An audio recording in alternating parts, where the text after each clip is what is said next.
우리를 대표해서 박예준 학생 기도 인도하겠습니다.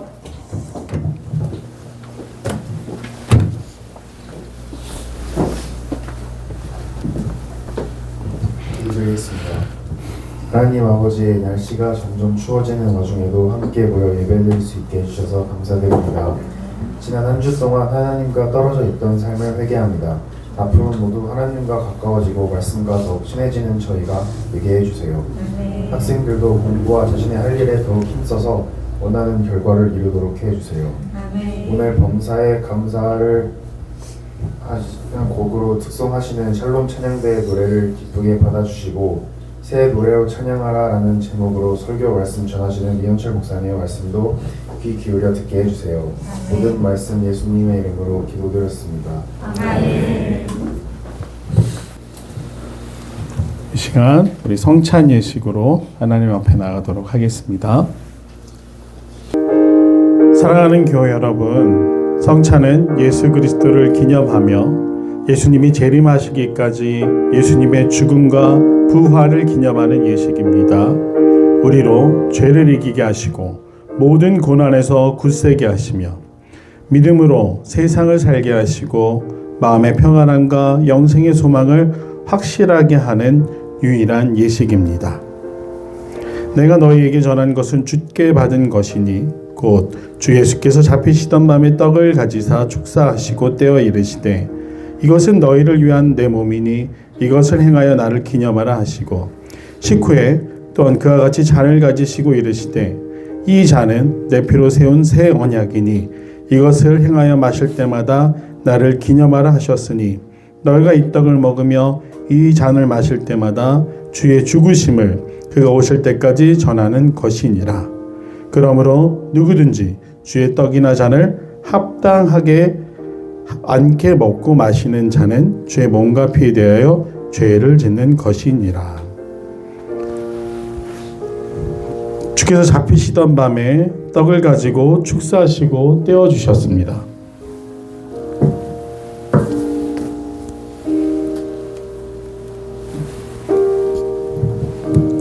이 떡을 통해 주님의 찢기신 몸을 기념하며 이 예식에 참여하시기 바랍니다. 이것은 나의 몸이라 너희를 위하여 준 것이니 행하여 나를 기념하라 말씀하셨습니다. 이 떡을 받을 때 이것은 이제 우리와 하나가 됩니다. 나눌 수 없는 사실이 됩니다. 예수님의 몸에 동참하며 예수 그리스도와 함께 살아가기로 결단하시는 성도들께서는 이제 앞으로 떡을 받겠습니다. 세례와 입교를 하신 성도들께서는 자리에서 일어나 주십시오. 차례대로 가운데로 나오셔서 떡을 받도록 하겠습니다.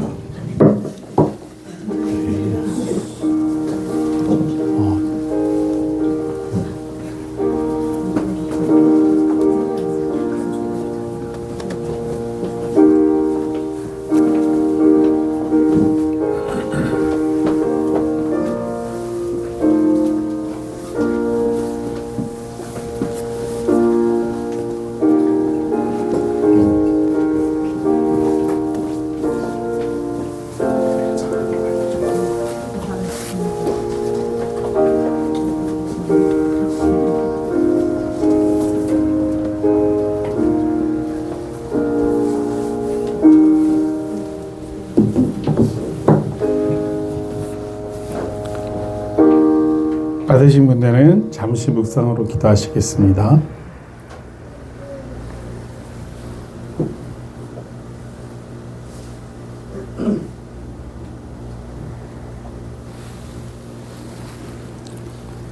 식후에 주께서 잔을 가지사 축사하신 후 이 잔은 나의 피로 세운 새 언약이니 많은 사람의 죄사함을 위하여 흘림이라 하셨습니다. 우리가 이 잔을 받을 때 합당하게 믿음으로 언약의 축복이 새로워지기를 소망합니다.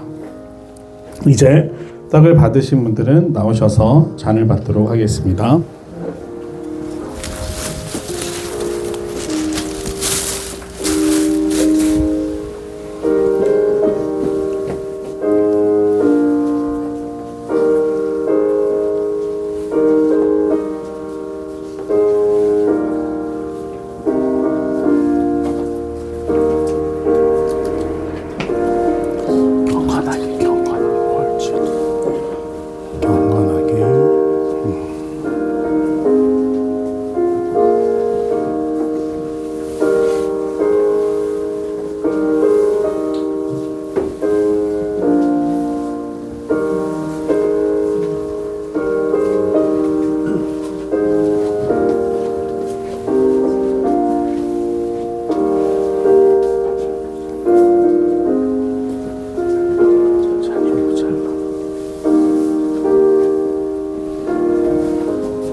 기도하겠습니다.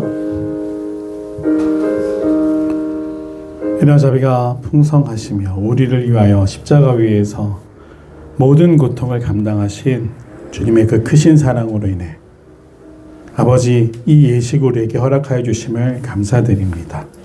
이제 소망하는 것은 그리스도와 함께 살아가며 그 보혈의 능력으로 말미암아 우리가 정결하게 되었음을 고백하오니 사랑하는 성도들이 세상을 향해 나아갈 때 빛과 소금이 되게 하시고 그리스도와 함께 살아가는 거룩한 귀한 제자들 되도록 인도하시며 힘과 능력을 더하여 주시옵소서. 감사드리며 사랑하는 예수님의 이름으로 간절히 기도드립니다. 아멘.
오늘 추수감사주일입니다. 네, 감사하는 마음을 우리 하나님 앞에 박수를 한번 올려드리도록 하겠습니다.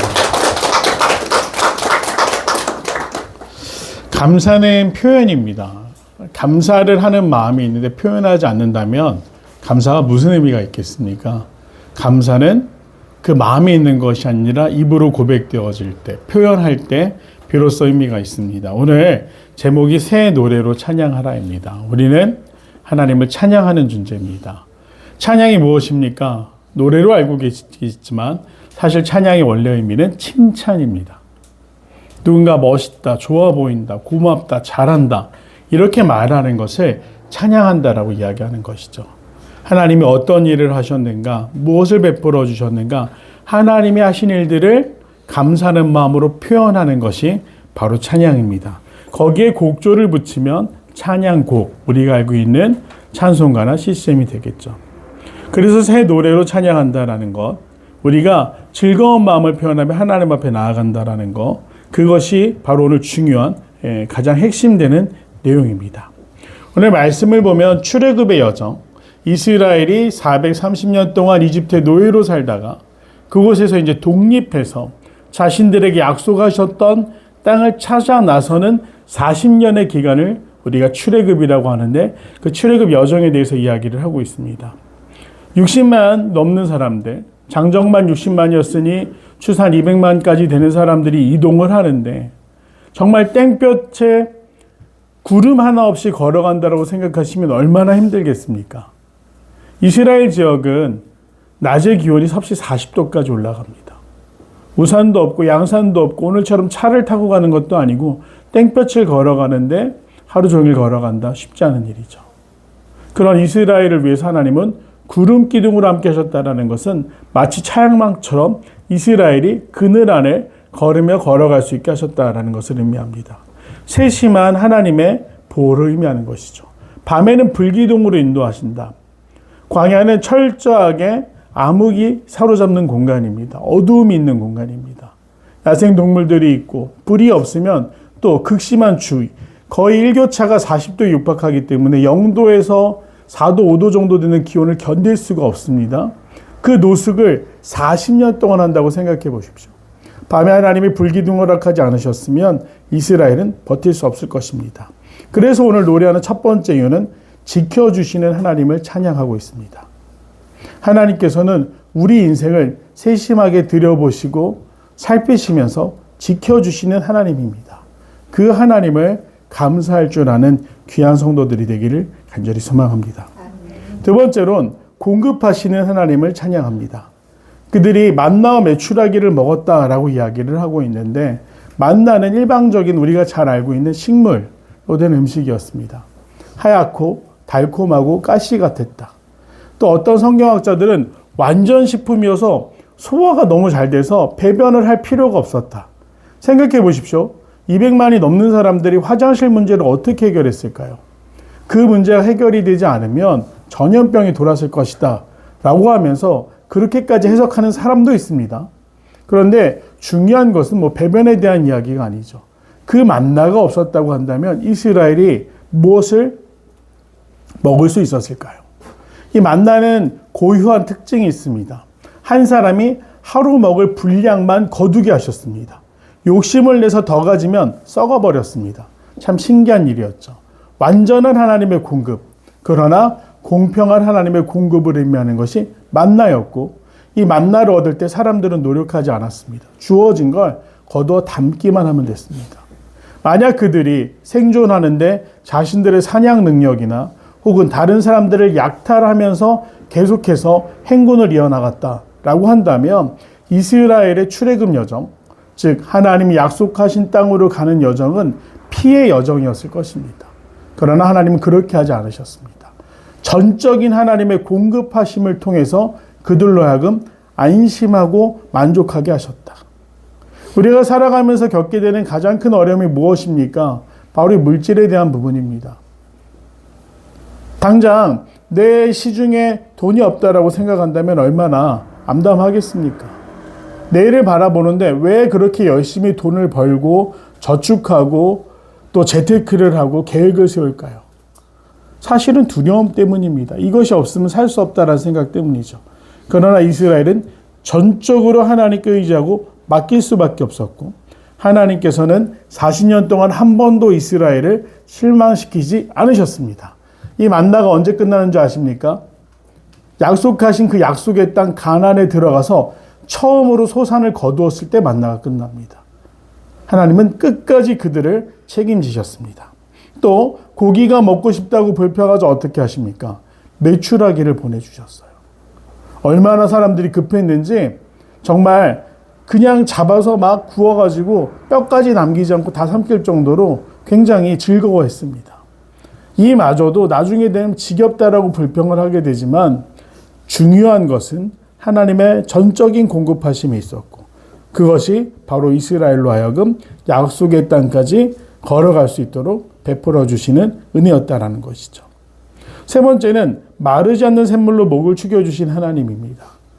먹는 문제 같겠지만 생존의 가장 기본적인 물에 대해서도 하나님은 바위에서 샘이 나게 하셨고 그 200만이 육박하는 사람들이 충분히 물을 마실 수 있도록 늘 예비하셨습니다. 목이 마르면 어떻게 될까요? 체온이 오르고 탈수 증상이 생기고 사람이 죽을 수밖에 없습니다. 그래서 예수님이 자신을 뭐라고 이야기하시죠? 나는 마르지 않는 샘이다. 생명의 샘이다. 라고 말씀하셨어요. 그 바위 틈에서 물이 터져 나오는 것을 보면서 이스라엘은 하나님의 인도와 보호심 아래 머리를 숙일 수밖에 없었습니다. 우리 영혼을 소생시키시며 새 힘을 주시고 다시 일어설 수 있게 하는 것을 누가 허락하신다? 바로 하나님이 허락하신다라는 겁니다. 그래서 오늘 시편의 기자는 이 감사를 기억하기 위해 노래를 지어 하나님 앞에 나아간다라고 이야기를 합니다. 오늘 본문에는 없지만 초반절을 보면 현악기로 하나님을 찬양하고 있다고 이야기를 합니다. 왜 찬양하는가? 그 안에 기쁨이 넘침으로. 왜 찬양하는가? 하나님께서 베풀어 주신 그 사랑과 세밀한 인도와 보호하심에 감사했기 때문에 하나님을 찬양한다 고백하고 있습니다. 하나님은 택한 자를 세우십니다. 이스라엘 백성을 선택하셨기 때문에 그들과 동행하셨고 그들을 포기하지 않으셨습니다. 그래서 43절의 말씀을 보면 그의 백성이 즐겁게 나오게 하시며 그의 택한 자는 노래하며 나오게 하셨다. 노래라는 것이 슬플 때 고백되어지기도 하지만 기본적으로 음악은 사람을 즐겁게 하고 행복하게 하고 치료하는 역할을 감당하죠. 택한 자들이 하나님의 하신 일들을 찬양하게 하셨다. 또 복을 주시는 하나님, 여러 나라의 땅을 그들에게 주시며 그들이 수고한 것을 소유로 가지게 하셨다. 정말 이 부분이 가장 감동적인 부분입니다. 오늘날 살아가면서 수고한 대로 거두고 계십니까? 자기 임금이나 내가 일한 거에 비해서 정말 합당하게 받고 있는가? 라고 질문한다면 아마 만족하는 사람이 얼마나 되겠습니까? 사실 욕심일 수도 있고 필요일 수도 있지만 나는 더 받았으면 좋겠다. 나는 받는 거에 비해 일이 많다.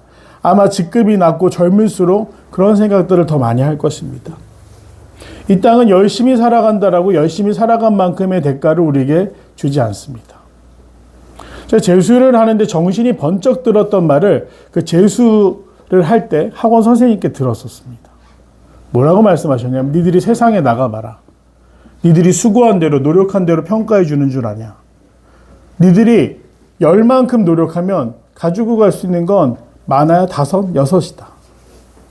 그런데 공부는 다르다. 공부한 만큼의 결과가 나온다. 모르는 거 풀 수 있느냐, 아는 것만 맞출 수 있지 않느냐. 공부는 공평하다. 그러니까 그 기회가 주어졌을 때 최선을 다해서 한번 노력해봐라. 이런 이야기를 하셨어요. 어린 마음이지만 감동이 됐습니다. 정말 세상은 그래. 노력한 대로 돌려받을 수 있을까? 물론 그 이야기를 듣고도 공부를 열심히 하지는 않았습니다. 그런데 오늘 하나님께서는 수고한 것을 소유로 가지게 하신다. 하나님은 우리를 사랑하시기에 우리에게 공평한 기회와 우리의 수고를 알아주신다라고 시편의 기자는 노래하고 있습니다. 그래서 그의 율례를 지키겠다. 그 율법을 따르겠다라고 고백하고 있습니다. 말씀대로 살아가겠다라는 의지를 가진 고백입니다. 말씀대로 살아가고자 한다. 쉽지 않습니다. 누가 오른뺨을 때리는데 왼뺨을 돌려대실 수 있겠습니까? 오른뺨 맞으면 오른손이 먼저 나가겠죠. 누가 양보하라고 말하면 양보하실 수 있겠습니까? 나도 배가 고픈데 나도 목이 마른데 왜 자꾸 양보만 하라고 그러냐 불평하지 않을까요? 오늘 우리가 감사해야 되는 이유, 감사해야 되는 목적은 무엇인가? 하나님은 우리로 하여금 이 땅을 살아갈 수 있도록 지키시고 베풀어 주시고 또 새로운 샘물로 새 힘을 주시며 또 우리로 하여금 수고한 소유를 가지게 하시는 은혜의 하나님이 오늘 우리와 함께 하시고 앞서가고 계시다라는 것 때문에 감사할 수 있습니다. 사랑하는 믿음의 가정들이 늘 주님 앞에서 감사 은혜가 넘쳐나길 간절히 소망합니다. 얼마 전 교회에서 좀 늦게 나와서 집을 가는데 비가 내렸습니다. 근데 왠지 비가 올 것 같아서 제가 우산을 뒷주머니에 찔러 넣고 가다가 우산을 펴서 썼습니다. 근데 앞에서 웬 젊은 여자분이 비가 너무 심하게 내리니까 이 잠바를 둘러 이렇게 입고 막 뛰어가는 것을 보면서 나는 우산이 있어서 다행이다라는 생각을 했습니다.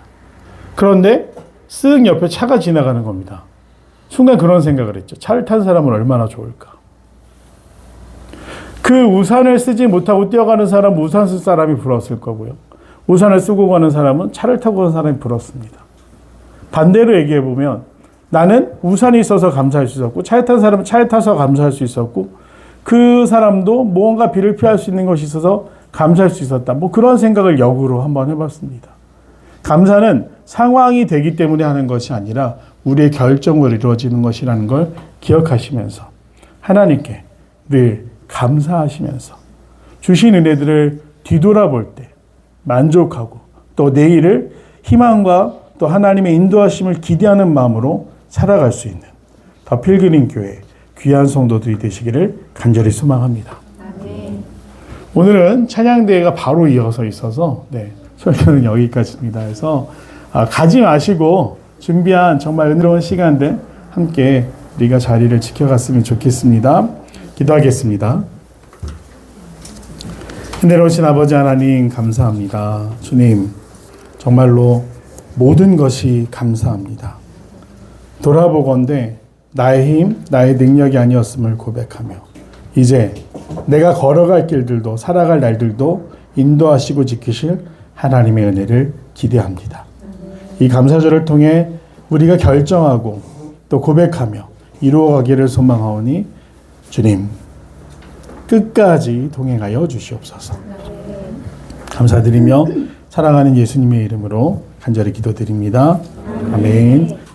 이제는 십자가 위에서 모든 물과 피를 쏟으시사 우리에게 구원을 허락하신 예수 그리스도의 놀라운 은혜와 우리를 사랑하셔서 독생자를 이 땅에 보내시며 광야 가운데서도 만나함의 추락기로 먹이시고 인도하시는 아버지 하나님의 크신 사랑과 오늘 세상을 이길 힘, 늘 감사할 수 있는 마음을 우리에게 허락하여 주시는 성령의 내주 역사하심이 주님 앞에 나와 감사하는 성도로 살기로 결단하는 모든 성도들의 삶 가운데 영원토록 함께 하시기를 축원하옵나이다. 아멘. 자, 그러면 고대하셨던 피그림 찬양대회를 시작하겠는데 크게 기대는 하지 마시고 첫 순서는요. 물만두와 찐만두 팀입니다. 만두처럼 생긴 두 친구가 준비했는데요.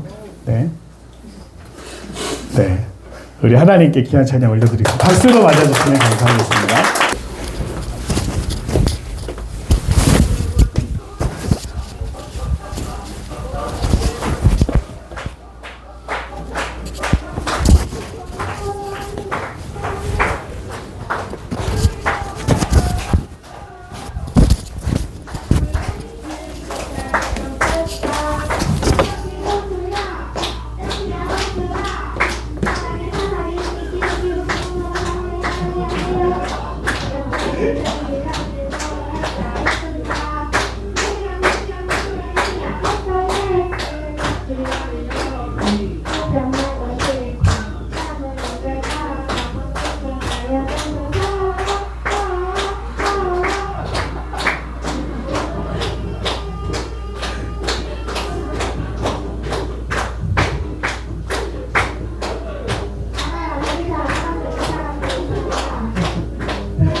오늘 이곳 내일은 저고 주 복음 전하리.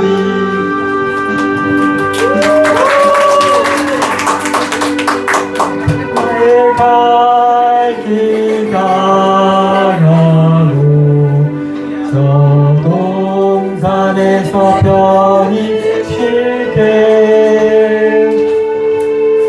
내 고생하는 모든 일들을 주께서 하시니 힘들이나 사막에서 이 몸이 고날지라도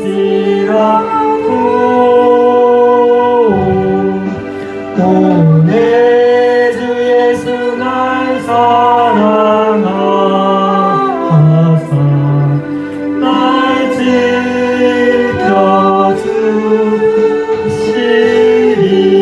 지켜주시리.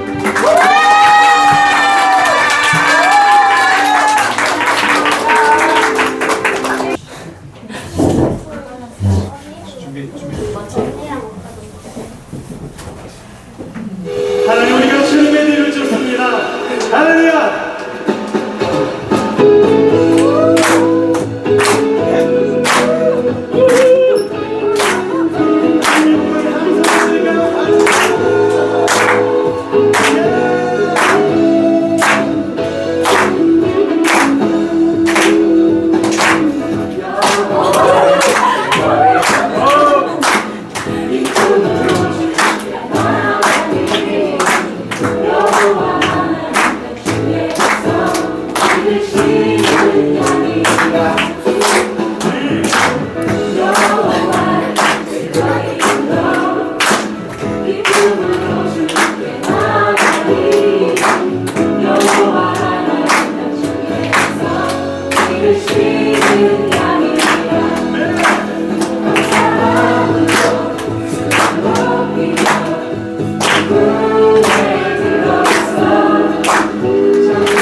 예, 훈재형입니다.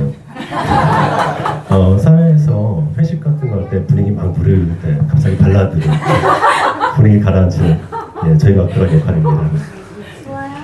저희는 오늘 추수감사주일인데요. 추수감사주일도 좋지만 늘 일상에 있어서 황무지 같은 어떤 그런 마음에 늘 함께 주님이 동행하심을 고백하고 감사와 찬양을 드리도록 하겠습니다.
왜 그리 길었는지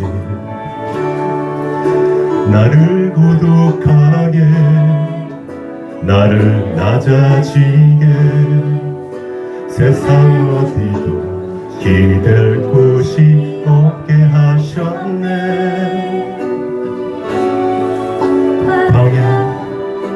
광야에 서 있네.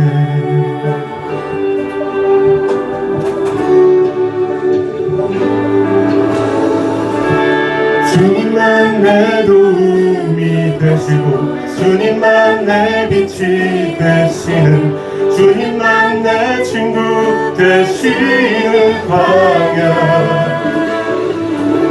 주님 손 놓고는 단 하루도 살 수 없는 곳 광야. 광야에 서 있네. 주께서 나를 사용하시려 나를 더 정결케 하시려 나를 택하여 보내신 그곳 광야. 성령이 내 영을 다시 태어나게 하는 곳 광야. 광야에 서 있네.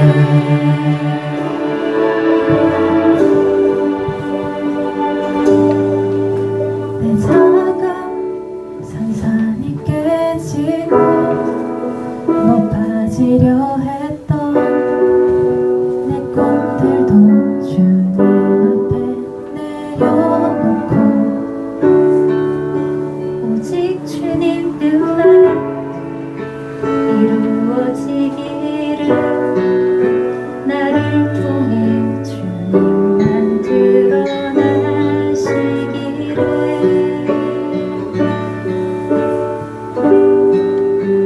광야를